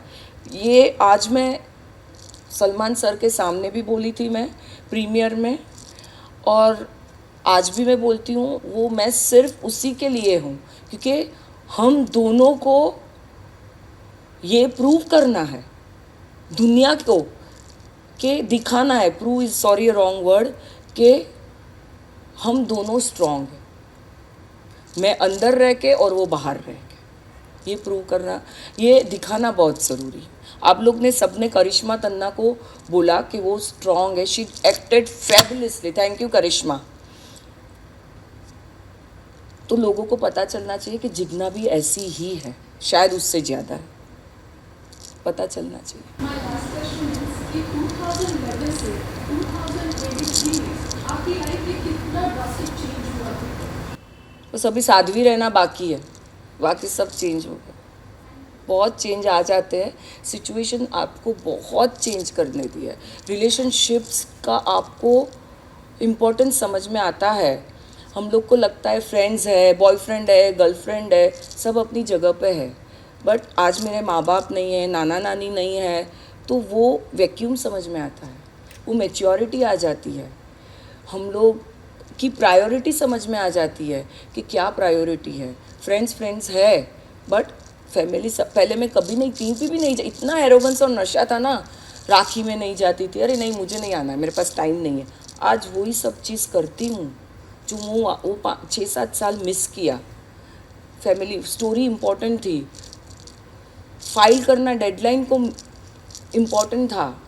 26/11 पे मैं एक जगह पे जा रही थी डिनर के लिए, नहीं जा पाई, तो शायद क्योंकि वो सिचुएशन ऐसी थी, जाती एडिटर तो छोड़ भी देता, फिर भी दिमाग तो उधर ही रहता, हीरा हम कुछ स्टोरी मिस हो जाएगी तो, कुछ स्टोरी मिस हो जाएगी तो आज वो सब चीज़ में से वो एक ट्रांजिशन हुआ कि आज वो चीज़ फैमिली को ज़्यादा इम्पोर्टेंट देती हूँ, फर्स्ट इम्पोर्टेंस देती हूँ, ज़्यादा नहीं। आज कोई भी रिलेटिव्स देख रहा होगा, ये जब भी ये देखेंगे तो वो भी मानेंगे कि ये मेरे में बदलाव है। सो यस, ये जवाब है। आपके जवाब से जुड़ा हुआ मेरा सवाल है आपके लिए, जो ये जज्बा होता है ना जर्नलिस्ट का, बहुत अलग होता है। बहुत अलग होता है। सवाल पूछने का, खबरों को निकालने का, और आप इसके लिए फेमस थे। जेल जाने के बाद, वापस आने के बाद जब लाइफ चेंज होगी, क्या अभी भी वो जज्बा है आपके अंदर? और अगर है तो क्या इंस्पिरेशन है, और नहीं है तो किस बात का है जज्बा, कुछ भी लाई। अभी देखती हूँ ना टीवी पे, ये इंसिडेंट हो गया, सीधा सोचने को मुझे भगवान ने सिखाया ही नहीं है, मैं उसके पीछे का ही सोचती हूँ। अरे यार ये नहीं, वो जो दिख रहा है वो ऐसा नहीं है, और मैं मिस करती हूँ। आई शुड एडमिट दिस, मैं रिपोर्टिंग मिस करती हूँ। ऐसा मैं अंगूर खट्टे वाला सिस्टम है मेरे पास, ऐसा नहीं है कि जॉब नहीं मिल रही है इसलिए बोलूँगी कि नहीं, मैं मिस करती हूँ वो सब, बट एक्सेप्ट कर लिया है कि अभी जाना नहीं है वहाँ पे, वो लाइन देखनी ही नहीं है। जज्बा उतना ही है, उससे कहीं ज़्यादा भी है शायद। आज भी लोग हैं रिपोर्टर्स ऐसे जो कलीग हुआ करते थे, जिनको मेरे से बहुत अच्छा था, वो आज भी फ़ोन करते हैं, मैडम अपने सोर्स को पूछो ना क्या है। कोई सोर्स नहीं रहा, काफ़ी सोर्स तो मर भी गए होंगे, मुझे किसी सोर्स से टच में भी नहीं हूँ मैं, बट आज भी दे लुक एट मी कि यार इसको ये स्टोरी निकाल सकती है शायद। At that time I feel very happy also and I feel sad also कि यार I should have been on field. फिर लगता है नहीं यार ठीक है, छोड़ जाने दे। दोनों एक कॉइन की दो साइड है ये। कोई ऐसा केस जहाँ पे आपको ऐसा तकलीफ हो रही हो, काश मैं यहाँ पे रहती तो मैं थोड़ा अलग तरीके से निकाल सकती थी? खुद का केस। क्या करती हैं अब तो बता ही दीजिए, क्या करती हैं आप, किस एंगल से सर्च करती हैं? खुद का केस के काश मैं वो जगह पे नहीं होती, वो जगह in the sense not place, वो सिचुएशन। खुद का केस एकदम परफेक्ट है मेरे लिए। उसी क्राइम रिपोर्टिंग में बहुत सारे सेंसेशनल न्यूज़ आते हैं जाते हैं, जैसे हम लोग बोलते हैं ना टीवी पिक्चर देखने आप थिएटर में जाते हो, आप देख के बाहर निकल के 4 लोग को फ़ोन करेंगे अरे आप बढ़िया मूवी थी, लेकिन उसको 4 घंटे में रहोगे, 40 साल तक वही नहीं बोलते रहोगे। तो वो केसेस इतने सारे हैं, ऐसा पर्टिकुलर कुछ है नहीं, ऐसा कुछ ध्यान पे नहीं आ रहा है। बायलाइन से स्टोरी की हेडलाइन आप बनी थी, जब की क्राइम स्टोरीज करते करते आप खुद क्राइम स्टोरी बन गई, लेकिन जो जज्बे की आपने बात की, वो जज्बा जब ज़्यादा बढ़ा, जब एहसास हो कि शायद मैं कर सकती हूँ, तो वही जज्बा आपको लेट हुआ और आपको लैंड करवाया सीधा एक जेल। वो जज्बा हम कोशिश करते रहने की ताकि सुकून की रात बिता पाएँ। जेल की वो रात के बारे में बात करना चाहूँगा, कैसी थी, क्या थॉट से बाहर आने के बाद बेटे के साथ वो रातों के ख्याल आते थे? जेल की रातें 1-2 दिन स्टार्टिंग के छोड़ के मुझे लगता है मैं 8:30 बजे सो जाती थी। सो जाती थी। कुछ तो भी टीवी था जेल में, वो देखते देखते कुछ तो भी प्रोग्राम देखते देखते सो जाती थी। दूसरे दिन 4:30 बजे उठती थी। ये रूटीन हो गया था। तो इनिशियली लगता है बुरा, और बुरा ये लगता है जब कुछ किया नहीं तो यहाँ पे तुम क्यों हो। धीरे धीरे आप एक्सेप्ट करने लगते हो। तो ठीक है वो सब, आप बुक पढ़ लीजिएगा, बुक पे आपको शायद डिटेल्स मिलेंगे जो अभी मैं, वरना वापस बोलूँगे आप लोग कि मैं मूव ऑन नहीं हो पा रही हूँ, तो मुझे वो अभी नहीं डिस्कस करना है। बुक पढ़ लीजिएगा, मिल जाएगा जवाब। श्योरली लेकिन रातों की बात आप शायद नहीं करना चाहती, जिस घमंड की आपने बात की। नहीं बात नहीं करना चाहती ऐसा नहीं है, वापस एलिगेशन लगेगा कि मैं मूव ऑन करना नहीं चाह रही हूँ। जिस घमंड की आप बात कर रही हैं कि वो घमंड मैं आप ख़त्म कर चुकी हूँ, लेकिन हमें कुछ कुछ दिखाई दे रहा है बॉडी लैंग्वेज के साथ, भाषा के साथ, क्या वो अभी भी जिंदा है कहीं ना कहीं? वो मेरी सर्वाइवल के लिए करना ही पड़ेगा ना। क्या करूँ, नीचे बैठ जाऊँ, ऐसे बैठ जाऊँ विक्टिम मोड में? मुझे सर्वाइव करना है भाई। आप लोग सबको जवाब तो देने हैं ना। फिर आप बोलोगे अरे यार ये तो ऐसी थकी आ रही बैठी है, मतलब ये विक्टिम है, खुद को वॉरियर साबित करने निकली है। ऐसा नहीं होता ना, ऐसा नहीं होता। और जो इंसान को जो चीज़ का दुख लगता है ना, वो कहीं ना कहीं बताएंगे ही किसी ना किसी जरिए से बताना पड़ेगा, वो बॉडी लैंग्वेज हो या टोन हो, बताना पड़ता है। जैसे आपने कहा कोच ने आपको क्लियर कर दिया, पर्सनली एक क्लोजर होना चाहिए था, इसका फाइनल क्लोजर मुझे लगता है कि अभी तक नहीं हुआ है। इसका नहीं हो- फाइनल क्लोजर क्या है? नहीं होगा क्लोजर। ये क्लोजर और सब है ना मैडम, बहुत फैंसी वर्ड है, बहुत फैंसी वर्ड है।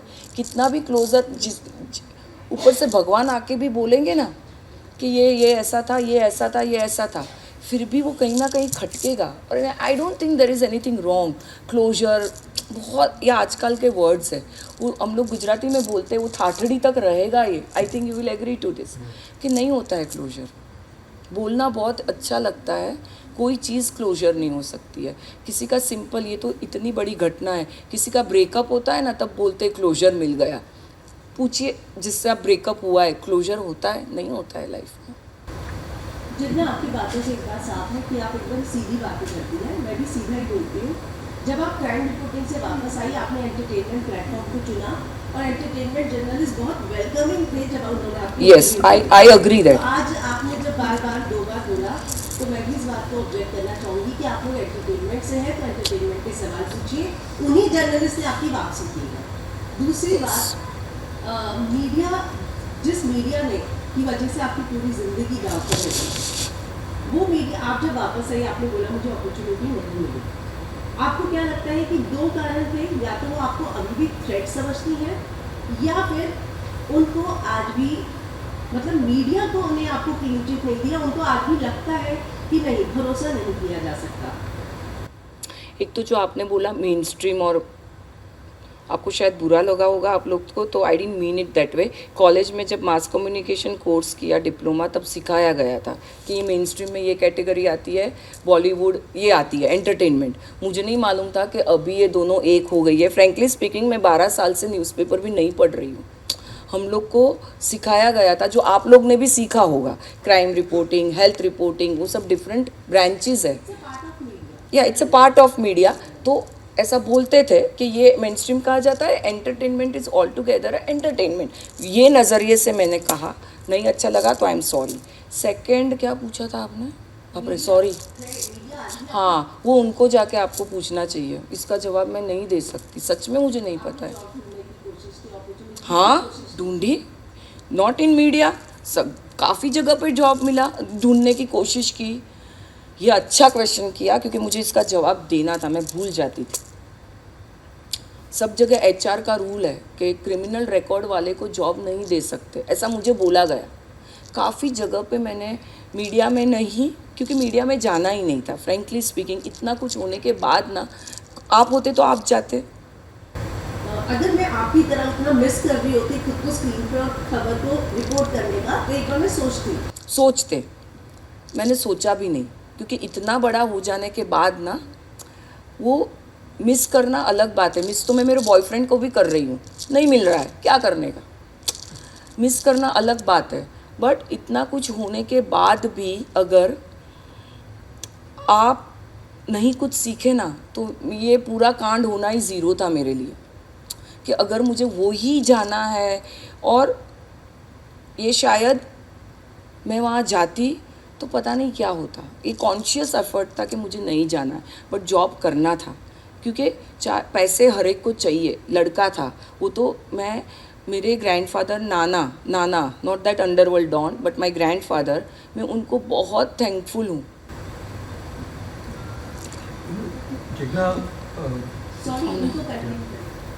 हाँ, तो आई एम थैंकफुल कि ऐसा वक्त नहीं आया कि मैं पैसे कमाती और घर चलता था, ऐसा नहीं आया वक्त। भगवान ने इतनी हमारी देख ली कि मेरे grandfather helped me out in financially. But एक तो आप डिवोर्सी का लेबल लेके आते हो, और फिर आपको अपने पैर पे खड़ा रहना ज़रूरी हो जाता है, और आप होते हो 7-8 साल की जर्नी में, आप इंडिपेंडेंट बनते हो, और फिर ये इंसिडेंट आता है, तो फिर आपको रियलाइज़ होता है यार अब तो नए से जर्नी चालू करनी पड़ेगी। उसका अगर मैं काम कुछ नहीं करती तो मैं डिप्रेस हो जाती, 100% डिप्रेशन में आती मैं। बट जॉब ढूंढा, बहुत ढूंढा, मीडिया में नहीं ढूंढा, और अभी भी मैं नहीं करना चाहती मीडिया में जॉब। अभी भी ऐसा नहीं है कि बाहर निकलूंगी और 10 ऑफर लेटर आने वाले, ऐसा भी नहीं है, मुझे पता है, and it's okay, that is perfectly fine. लेकिन एक बात तो बहुत इम्पॉर्टेंट है, जब HR की फ्लैग आती है तो आई वुड रियली वांट, आप क्या कैसे कोई इंसान को रिहेबिलिट करने का मौका कैसे दोगे? अगर आप किसी को जॉब नहीं दोगे, ये मैं थी कि मेरे फैमिली ने मुझे संभाल लिया, कि मेरा फाइनेंशियली बैकग्राउंड इतना वीक नहीं था, होता तो क्या करते, मैं भी वो कुछ जेल में बहुत क्राइम की ऑफ़र आई, वो पढ़ा होगा तो था उसमें, मुझे किसी प्रोस्टिट्यूशन ने ऑफ़र दी to become a prostitute, book में लिखा है मैंने, ये हवे में नहीं बोल रही हूँ मैं। किसी ने मुझे ऑफ़र, ऐसी 2-3 ऑफ़रें दी, अगर मेरे पास फाइनेंशियली सिक्योरनेस नहीं होता तो मैं शायद ले लेती थी, पता नहीं ना मुझे क्या होता। HR has to really look into it, I really. और 2018 तो बली हो गई ना, फिर भी जॉब नहीं। उसके बाद मैंने काफ़ी लोगों को पूछा जिसको मैं पहचानती थी, जिन्होंने VRS ले चुके थे, और मैंने उनको पूछा, सर कोई जॉब है क्या? तो उन्होंने बोला, अरे HR।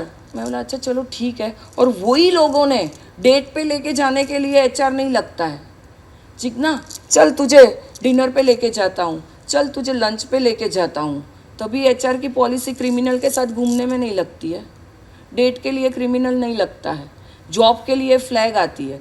ये रियली सैड पार्ट है, रियली सैड पार्ट है। इसमें मैं हर्ट नहीं हूँ, but I want really society to do something for this, कि रिहेबिलिटेशन नहीं होगा तो लोग क्या करेंगे, वेयर दे विल गो।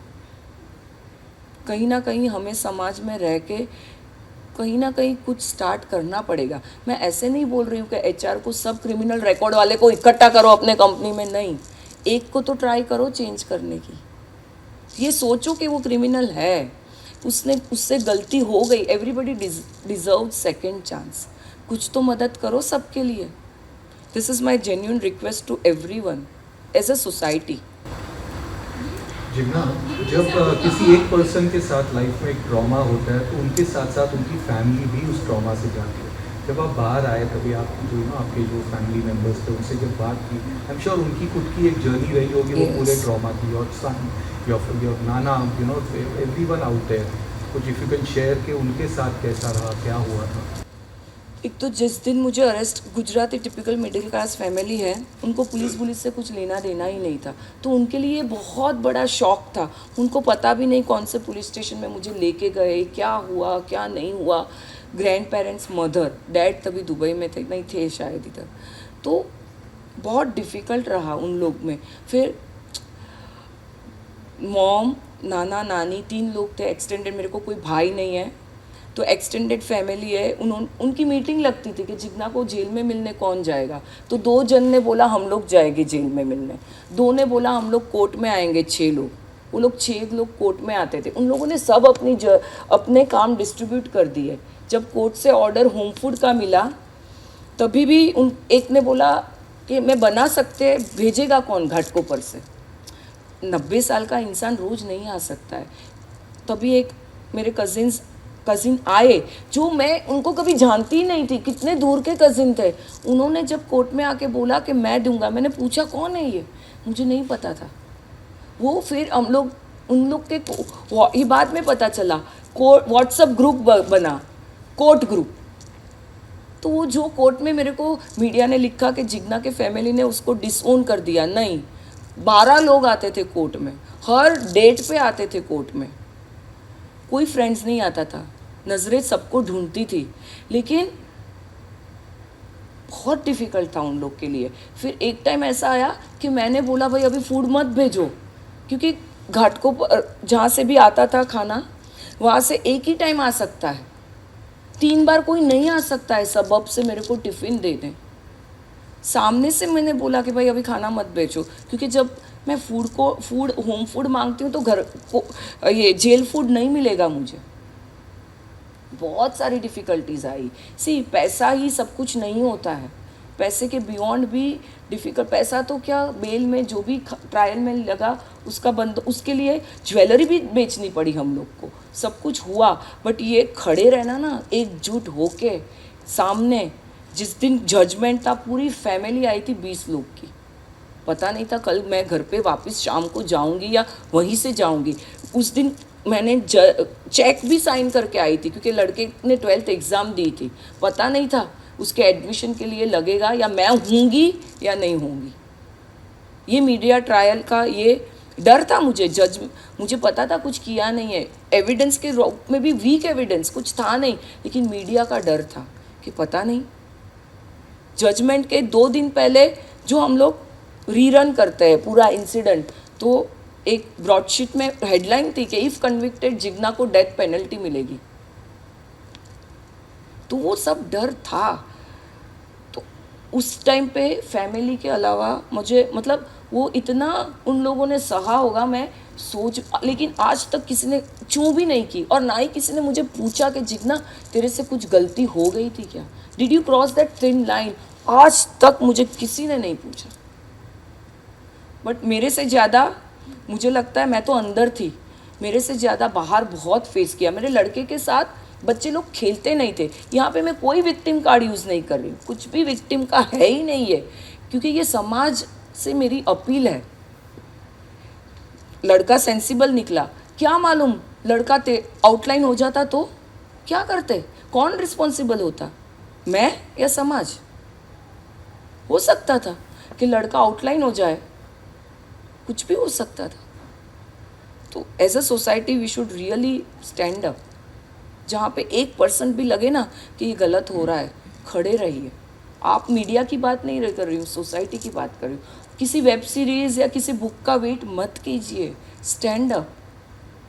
शायद डैमेज कम होता, जो इतना डैमेज हुआ वो शायद कम डैमेज होता। जैसे आपने पहले भी कहा ये कि आप अपने ये जो टीथ है, जो ये बहुत ही दर्दनाक खौफनाक टीथ है, उसको आप याद नहीं करना चाहती, उससे बाहर आना चाहती हैं, और जो भी कुछ आप उस तरीके से रहना चाहती हैं। तो बहुत से लोगों के जहन में ये भी सवाल आता है कि ठीक है, कहानी आप सुना रही हैं, आपकी कहानी सीरीज में भी आ चुकी है, लेकिन कट तो बिग बॉस में कहीं ना कहीं वो क्या नेम फेम ग्लैमर का जो मोह पाश होता है, जो मायाजाल होता है, उसमें आप फिर फंस गई हैं, क्योंकि आप यहाँ पे लगातार वही, चाहे घर में हो चाहे यहाँ हो, वही कहानी दोहरा रही है। अरे आप लोग पूछ रहे तो क्या बोलूं, कुछ अलग। चलो आप पूछिए कि आप जेल के इंसिडेंट के बाद आपने क्या किया। चलो फैसला था उसको लेकर के कई लोगों के जहन में था, तो क्यों ये शो में आने का डिसीजन ही क्यों लिया? मेरी मर्जी, मैं किधर भी जाऊं, ऐसा नहीं होता है। एक्सेसरीज आप तभी पहनती थी, एलआईसी असली पैर में, नाक में, ये बोला एक तो आज बिग बॉस ने तैयार होने नहीं दिया है, बिठा दिया आप लोग के सामने। समझने का शौक आपको तभी था, अभी भी है, क्या मैं गलत हूँ? नहीं, एकदम परफेक्ट है। How stylish are you? I just want to ask वो you. I am very stylish. Yes, अभी कुछ अच्छी बात है। I am very stylish. You should see me on Big Boss Rose. What I wear. Time नहीं लगता है, हो जाता है daily, but yes, I like to be presentable. आपने इतना सहा है अपनी लाइफ में already, you gone through so much, but और अब अगर आपको किसी चीज़ का डर है तो वो किस चीज़ का रहेगा, या फिर डर बाकी भी है, या यू बिकम कंप्लीटली फियरलेस? इससे बुरा क्या होगा, डर के आगे जीत है ना, इससे बुरा क्या होगा। फिर भी है डर, क्यों झूठ बोलूँ। डर मीडिया का सुना नहीं रही हूँ, सच में डर लगता है। That's it. Also, I'd just like to clarify that before calling anyone unethical, I think I just know my job really well. ओ भाई मैडम, आपस में देख लो आपस में देख लो, मेरे से कुछ लेना देना नहीं है। आपने बोला कि मीडिया से आप नाराज हैं, ये बैक टू बैक आपने ये बात होती है, बट कहीं पर भी आप जाएंगे तो कोई ना कोई नेगेटिविटी आप पे अटैक करती है। आपके ऊपर तो बहुत बड़ा चार्ज लगा था जिसकी वजह से ऐसा हुआ आपके साथ, और कुछ लोग कुछ भी नहीं करके कहीं ना कहीं से नेगेटिव चीज़ें लेते हैं, और कुछ अच्छे भी होते हैं। उस चीज़ को भूल के आप मीडिया को वेलकम करिए, और आई थिंक आप क्यों नहीं करेंगी अब, क्योंकि कई लोग हैं जो आपके फेवर में भी हैं, जो आपकी कहानी सुनी है, आपका साइड देख रहे हैं, और आपको इस इंडस्ट्री में क्या हर जगह आपको फ्री कर दिया है हर चीज़। नहीं, मीडिया से मैं नाराज़गी अपनी जगह पे है। अगर मीडिया को ग्रज लेके बैठती तो ये प्रोफेशन चूज़ ही नहीं करती ना, तो ये प्रोफेशन चूज़ ही नहीं करती। सी आज जो हिसाब से क्वेश्चन हो रहा है ना, तो जवाब जाही से निकलेगा बाहर, बट दैट डजेंट मीन कि मुझे मीडिया से प्रॉब्लम है। मैं कौन होती हूँ मीडिया से प्रॉब्लम करने वाली? मेरे हाथ में कुछ है भी नहीं। सो ठीक है, जिसने जो किया, God bless them, whoever it is, and as you rightly said, yes we should move ahead in life. ये तो क्वेश्चंस आए तो उस हिसाब से जवाब देने ही पड़ेंगे। नो कमेंट्स बोलती तो आप लोग बोलते ये कुछ बोल ही नहीं रही है, कुछ मसाला तो मिला ही नहीं, तो कुछ तो बोलना पड़ेगा ना। जितना भी इंटरेक्शन हुआ है उसके बेसिस पे थोड़ा एक कॉन्ट्रडिक्टिंग पर्सनालिटी दिख रही है। एक तरफ आप बेबाक हैं अपनी बात रखने में, दूसरी तरफ एक ट्रस्ट इश्यूज है, तो आप बैरियर्स ऑलरेडी हैं आपके अराउंड, और ये घर है ऑनेस्टी का। जितनी आप ऑनेस्ट रहेंगी उतनी ज़्यादा आप रिश्ते बना पाएंगी, अंदर भी बाहर भी। तो ये तो मतलब सामने वाले के लिए डबल एज स्वॉर्ड हो गई, क्योंकि आप ब्लेम गेम में भी इंडल्ज कर रही हैं। अगर आपके ऊपर कोई सवाल आता है तो आप तीखा जवाब देती हैं, आप सामने वाले को ब्लेम करती हैं, तो दोस्ती कैसे बनाएंगे? बिग बॉस देखिए, उसके लिए पता चलेगा ना। कोई स्ट्रैटेजी बन के नहीं आता है। ट्रस्ट इश्यूज़ ये है ना, आपने सही सवाल पूछा। ट्रस्ट इश्यूज़ वो कंटेस्ट में बोले गए थे कि आपको पता नहीं है आपका कब क्या कहाँ यूज़ हो रहा है, और फ्रेंडशिप कनेक्ट होती है, एक आपस में कनेक्ट बनता है। वो कनेक्ट ना अंदर से होता है, वो अपने आप हो जाता है। उसके लिए स्ट्रेटजी, उसके लिए सोच के बोलना वो ज़रूरी नहीं होता है। अगर आप 3 महीने किसी के साथ रह रहे हो ना, जेल में भी इनमेट्स बैठ के बातें करते थे हम लोग, तो वो एक कनेक्ट अपने आप बन जाता है। तो ट्रस्ट इश्यूज़ हर एक को अपनी जो एक्सपीरियंस होता है उससे ट्रस्ट इश्यूज़ होते हैं। ऐसा नहीं, उसका मतलब ये नहीं है कि आप अपना दोगलापन दिखाते हो, ऐसा नहीं है। वो सिचुएशन ऐसा हो जाता है कि आपका ट्रू नेचर बाहर आएगा, इधर भी आएगा। ऐसा नहीं है कि जो मेरा अभी का नेचर है या 12 साल का या 12 साल पहले का, कुछ भी बाहर आ सकता है। मुझे नहीं पता है, वो जैसी सिचुएशन होगी वो हिसाब से। आप लोगों ने लास्ट बिग बॉस सीजन्स भी देखी होंगी, कोई प्लान करके नहीं आ सकता है। मैं आपको बोल सकती हूँ कि मुझे ट्रस्ट इश्यूज़ है, रहेंगे। अंदर मुझे कोई ऐसा फ्रेंड मिल जाए जो मुझे लगे ये अपना है, पता नहीं है मुझे। आज 4 दिन हुए या 5 दिन, हमको रिकॉर्ड भी नहीं मालूम है कितने दिन हुए। So it's just a start, let us wait and watch, give us some time. Jigna ji, मेरा सवाल आपसे ये है कि मेरा सवाल आपसे ये है कि जेल का जो अनुभव है वो बड़ा ही दर्दनाक रहता है। वहाँ खाने का ठिकाना नहीं रहता है, रहन सहन बहुत ही मुश्किलात से आपके एक दिन कटते हैं, और उन सब बीच में एक महिला कांस्टेबल ने आपसे स्ट्रिप होने के लिए कहा था। एक औरत होने के नाते आप इस बारे में क्या कहना चाहेंगी, और कितना ट्रॉमेटाइज करता है ये वाक़या आपको अभी भी? ये बहुत बहुत ह्यूमिलेशन है, बट ये रूल है। रूल जो जेल मैनुअल में रूल है वो है। मेरी अकेले की वजह से, मेरे अकेले के साथ हुआ, बाकी के साथ नहीं हुआ, ऐसा नहीं है। सबके साथ ये प्रोसीजर है तो होता है, कोई भी बड़ा हो, बट ये ह्यूमिलेशन है तो है। इट्स वेरी ह्यूमिलेटिंग, बहुत ह्यूमिलेटिंग। जिन्ना आपने लोग ग्रुप के साथ कहा कि जब कैरेक्टर असैसिनेशन हो रहा था मीडिया में, तो मेल ही नहीं फीमेल जर्नलिस्ट भी थे, जिस एडिटर की आप बात कर रहे हैं। आप चाहेंगे कि उन लोगों को आपसे माफ़ी मांगनी चाहिए, क्योंकि कहीं ना कहीं मुझे लगता है कि कोर्ट के डिसीजन के बाद चीज़ें साफ होंगी। फिर भी किसी ने अब तक माफ़ी नहीं मांगी है। उसके उनका ओपिनियन है, वो उनको अंदर से सोचना है कि उन्होंने किसने क्या किया। माफ़ी मांगूं, मैं बोलूं कि प्लीज़ माफ़ी मांग लो, उससे क्या होगा? हो गया जब कुछ, उनको अंदर से ये फीलिंग आनी चाहिए कि no we are sorry for what we did. 12 साल में नहीं आई तो अभी क्या आएगी? मैं एक्सपेक्ट भी नहीं करती कुछ। के इतिहास में हमने कई प्रेस कॉन्फ्रेंसेस देखी हैं, उनमें ढेर सारे सवाल जवाब भी सुने हैं, लेकिन इस सीजन की तरह ये प्रेस कॉन्फ्रेंस भी काफी अलग थी। और क्योंकि ये सीजन मेरी बायसनेस और फेवरेटिज्म के बारे में है ही, तो मैं खुलेआम ये भी घोषणा कर देता हूं कि आज की ये प्रेस कॉन्फ्रेंस मेरी आज तक की one of the most favorite press conferences में से एक है। Thank you Big Boss, thank you Big Boss। जानते हैं क्यों? क्योंकि ये प्रेस कॉन्फ्रेंस थी एक रियल व्यक्ति की रियल लाइफ से जुड़ी कड़वी और सच्ची रियलिटी के बारे में।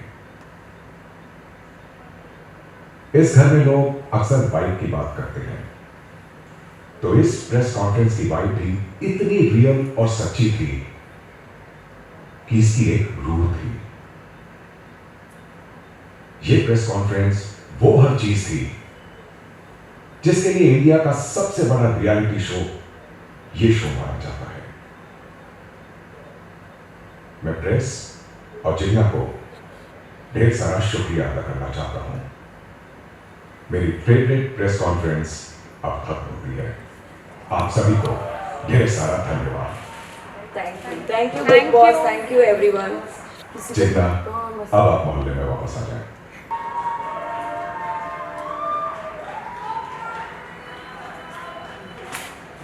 ये है हमारा बिग बॉस और हमारे वासियों फैमिली